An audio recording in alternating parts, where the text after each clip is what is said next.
Righto, Bomber here. I've had a few requests about rigging up for bottom fishing when we are on Groote, which is a common way that people would typically come to Groote Eylandt and fish some reefs for table fish, and it's not an uncommon way of fishing, and it's a good way of getting some good results, quick and easy, especially if people aren't competent, I suppose, at jigging and stuff like that, or not interested. They just want to drop on a reef and quickly catch a few bottom dwelling fish for dinner.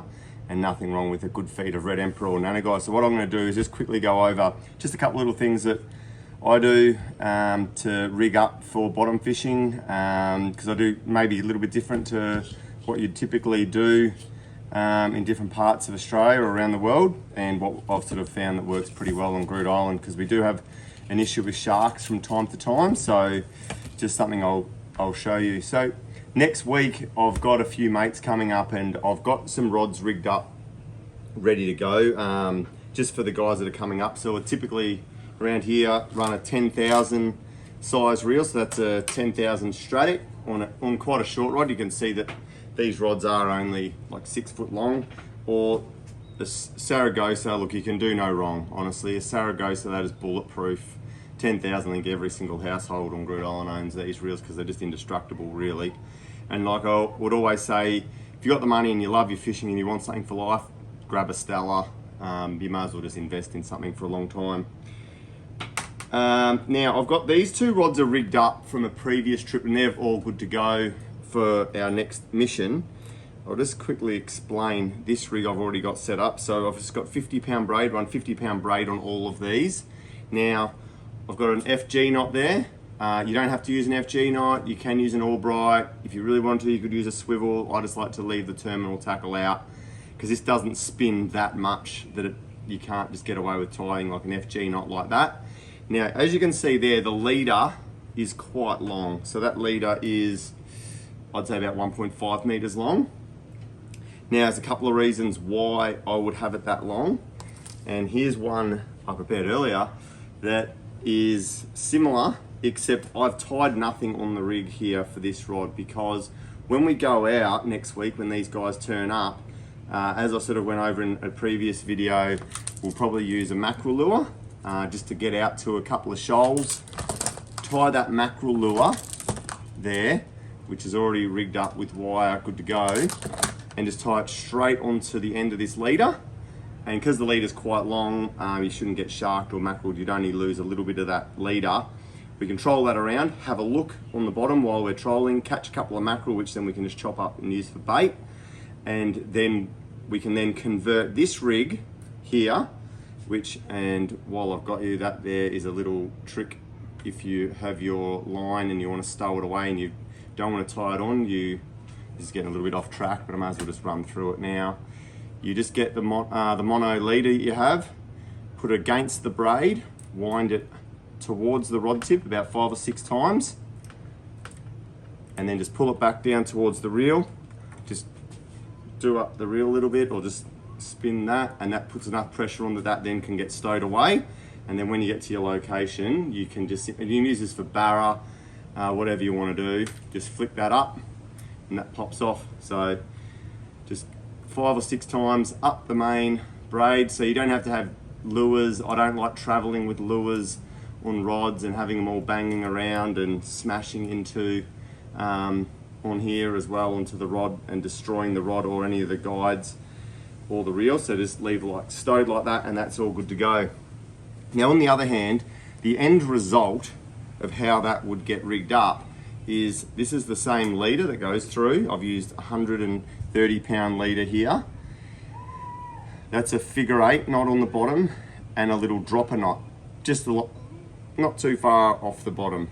So the sinker would go down there, so you can just loop your sinker on to whatever size sinker you want. It's a matter of just looping straight through the eye of the sinker, so that, and you can take that off at the end of the day. And then the hook. I'll go over this in a little bit of detail as I've got a bunch of these hooks already tied up here, and I'll just show you how we do that. So these are a swag that were left over after a mate was fishing with us yesterday. So I've got a little container full of these hooks, and you just simply would loop that hook onto the rig like so. That's why you only need a little tiny dropper knot, and then you can just loop a bit of bait on the end. So when you get out there, if this was a bit of bait, for instance, you can just simply put it through the flesh, into the skin, and then you drop the bait down to the bottom, and basically voila. If you get mackereled, it'll snip off here. If you get sharked, it'll get snipped off there. If you get busted off because you're using, say, an 80-pound leader, this would be here. You can then just simply unloop the tiny little bit of fishing line that would be left, go back to the container, grab another one, and re-loop that on. So and then at the end of the day, when you are finished, that can then just easily get stowed away by just putting the figure 8 knot over the top of the handle. No sinker, take the sinker off so it doesn't rattle around. The hook comes off so it's safe and you don't have to worry about the hook doing anything. And that's good to go and rigged up, ready to go for next one. So if you've got your favorite fishing rod that you just want to use just for bottom fishing, if it's an overhead reel or it's a larger egg bead like that, you can use a TLD 15, 20, Charter Special, Torium, Dakota, any of those reels, Metallica. You can just have it rigged up like that with a heavy leader just to go out and then drop down. Now, with the hooks, so you can use either some of these Gamakatsu 8.0s, 7.0s, these True Turns, whichever one you choose, depending on where you are and the size of the hook that you want to go with. I'll just grab some of this leader. This is just some 100-pound fluoro.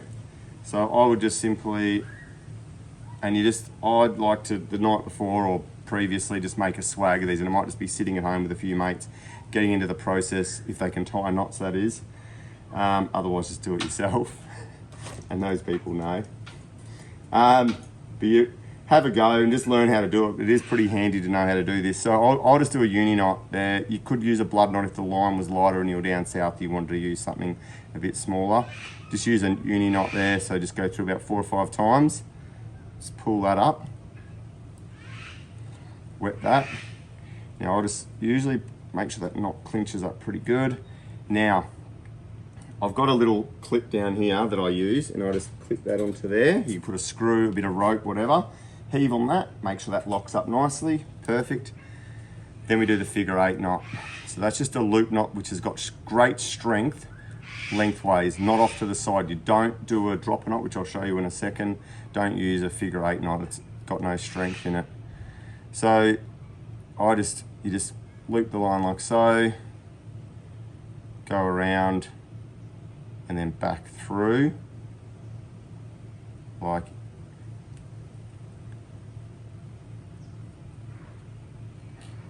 so, around it once, then back through the loop you've just made with the end loop.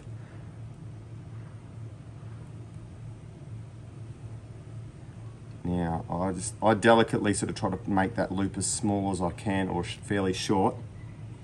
Just wet that up.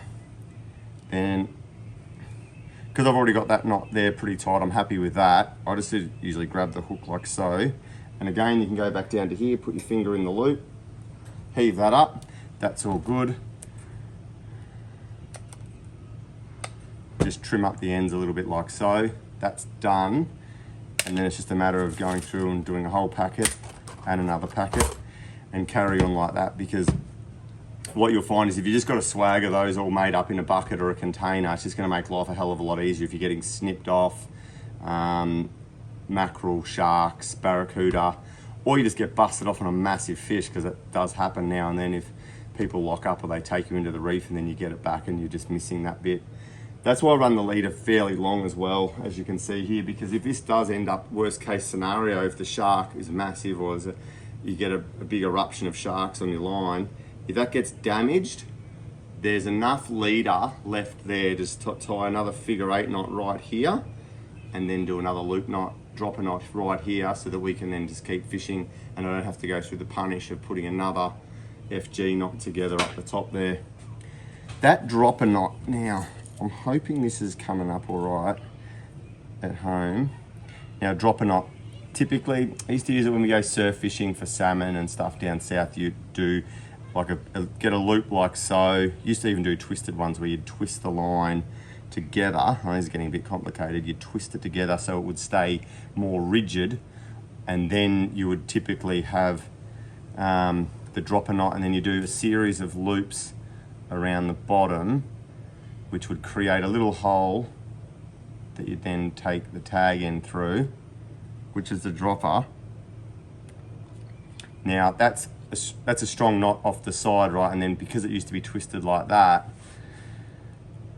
we'd then just like loop the hook just straight on, and if there was no sharks around, you'd do that. Although I think I might have been when I was living in WA for a little while, we fished and I had an idea to maybe do it like this, because up here we had so many sharks and it was just becoming quite annoying. Thought if you just tie a little loop knot, so you're just getting the two bits of line, loop it together, then just get these two parallel, then loop those against each other, just twisting it like this and just maintaining a loop in the middle there. Hopefully you can see that at home there. Then this end here, just pop that through the middle, like so. Now, when you do this, don't let the loop go too big. You'll get better at it the more you do. Wet that. I'll just pull it like that. Just try to control it. Yep, sweet.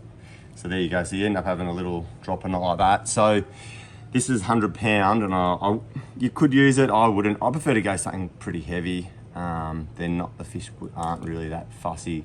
If you've got a bait down there, if they're gonna eat, they're gonna eat. So, you know, you can use 130, 150, even 200 pound, and then just use either 100 or 80 pound to the hook, and that'll give you a little dropper knot. I typically only go with one hook up here, because too many disappointing moments where you get two big fish on simultaneously and it busts everything up. You're only fishing in 20 meters of water, and I think too much excitement, it slows down the fight, and then you're probably just going to get disastered by sharks anyway. So I'd just sort of stick to just one hook, a little bit safer, a bit easier. Just use a nice bit of bait, pin that on, and yeah, you're pretty well good to go. That figure 8 knot, I'll just quickly do that one again. I mean, a lot of people, it's a common knot just generally just to tie a loop on the end of anything. So you've just got the end, it's an end knot just with great strength. I use it when you're abseiling for a random bit of information, because that way it's got a lot of strength. Not that I really loved rock climbing that much, but anyway. So you just get that and you twist it around the main line once. It creates the loop back here, like so. It's just a matter of just pulling that through, and you create basically an 8 there, like so. And once you've got that, then just tighten it up, clinch it, and that's a figure 8 done. And that's just loop your sinker on and off. I like to keep it pretty simple like that, so really all you need are just a bunch of hooks, 2 different types of leader, and just a decent rod and reel combo. Like I'd always harp on about, just get a good bit of gear, because you don't know what you're going to catch. Like yesterday, mate just caught a massive Chinaman, and it was an absolute punish for him in 20 meters of water, and he landed the fish, which is great. But having that good gear to back you up, you can get that fish of a lifetime while you are here. Leaders, I just carry a little tackle box, and that's full of different leaders from 20 pound to 200 pound. You know, that's 200 pounds, and I've got like 20 pound, 50, 40, all sorts of leaders in there. Just keep all in one stop shop. So I know I've got all the leaders on board in case anything comes up. Hopefully that's a bit of good information. I think I covered off everything. I even wrote a little tiny list here. Just had a few messages from people. Hook sizes depends on where you're fishing. 7/0s, 8/0s I'd typically use. Chemically sharpened, I have to admit I do like the chemically sharpened hooks. I've got a mate in Darwin who loves these when he comes over, so he always brings them with him. Leader size again depends on, I think, the depth of water you're fishing in. I think if you were fishing really deep with a lot heavier, if you're fishing with 80 or 100 pound braid, you might go with 200 or even heavier as a main line, and then a bit heavier off the sides with your rigs. And then the hook size depends on your fish. You can also, I know this is getting really technical, depending on the bait you're going to rig up. When I fished in Melbourne a long time ago, we used to also put like a smaller hook, and then had that so it would slide above, so that was free, so you could actually put 2 hooks into the bait, and then you could do half hitches around the bait, just to, if you're going to present the bait. But for this sort of reef fishing, if you're just dropping vertically straight down and you're hanging onto the rod, it's not like snapper fishing in Port Phillip Bay where you've got a spread of rods out to the side. You're literally sitting there and hanging on. Up here, I wouldn't be recommending leaving your rod in the rod holder, because that'll end up in tears, which does allude me to one of the last things I did have there was about high sticking. So if you are typically fishing and you've hit the bottom, keep the rod tip at sort of that sort of angle there so you can sort of feel where the rod, where the sinker is on the bottom. Make sure you just feel in connection with the bottom now and then.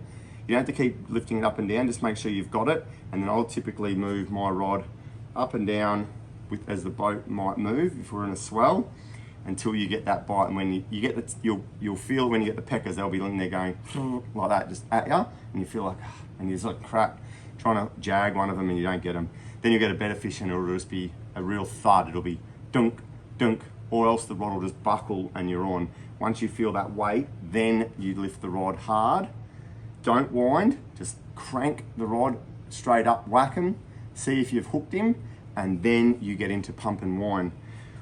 I see too many people who put the butt into their rod, into their guts like this, unless you're using a glass rod and you've got no respect for it and you think you're gonna not break it, that's up to you. But then if the rod ends up bending over more than 90 degrees, that's what we call high sticking it. So if I was fishing straight up and down and I've got the rod like this and the fish is bending all the way over, that's over greater than 90 degrees from the butt to the tip, and that's what will end up causing a high stick and you'll bust the rod somewhere around this region. So what I always suggest is I have the rod underneath my armpit like so, and as I wind left hand, but most people do wind like that there.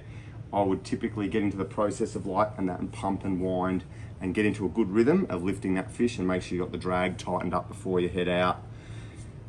Hopefully there's a couple of little tips you can take from that there. If you've got any other messages or ideas or anything that you would like me to cover off, happy to do so. I know I've got a couple of other messages and that I've got to get through, but feel free to you know, send through any notes through any of the social medias or whatever, and I'll do my very best to try to please everyone and get a little video whipped up if it's going to be any assistance to you at all. Anything with fishing, the boating, camping out on the water, the gear we use, no dramas or any fish species, habitats. Just feel free to sing out, and see you next time.